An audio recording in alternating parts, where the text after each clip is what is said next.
à tous, bienvenue dans ce nouveau numéro d'Éduc Finance. Alors aujourd'hui, nous allons faire un focus sur la BRVM, la Bourse régionale des valeurs mobilières. La BRVM est la seule bourse au monde partagée par plusieurs pays. Elle est totalement électronique et parfaitement intégrée.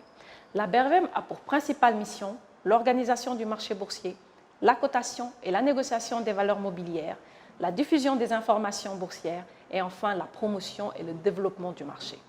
La BRVM est un marché au comptant, centralisé et dirigé par les ordres. Elle organise quotidiennement une séance de cotation qui se fait en continu. La BRVM est dotée d'un système électronique de cotation et dispose d'un réseau de télécommunications qui permet aux EGI, qui, je le rappelle, ont l'exclusivité de l'activité de négociation, de saisir les ordres de bourse à partir des différents pays membres. En termes d'organisation, nous avons un marché action qui est réparti en 7 secteurs d'activité et qui compte 46 sociétés cotées sur lesquelles vous pouvez investir. Le marché des obligations, quant à lui, compte plus de 98 lignes obligataires. Plus récemment, la BRVM a lancé un 3e compartiment qui a pour objectif d'offrir aux PME un accès aux capitaux longs afin d'accélérer leur croissance.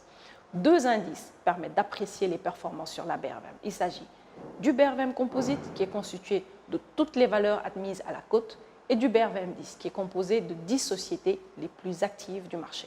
Alors, comment investir en bourse? Eh bien, pour investir à la BRVM, il vous faudra prendre contact avec un intermédiaire habilité, comme une société de gestion et d'intermédiation.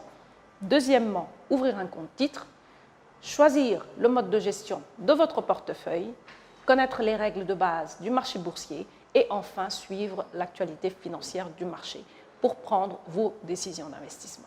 Alors, quelques conseils. Investissez en bourse une partie de vos revenus, celle que vous souhaitez épargner ou fructifier.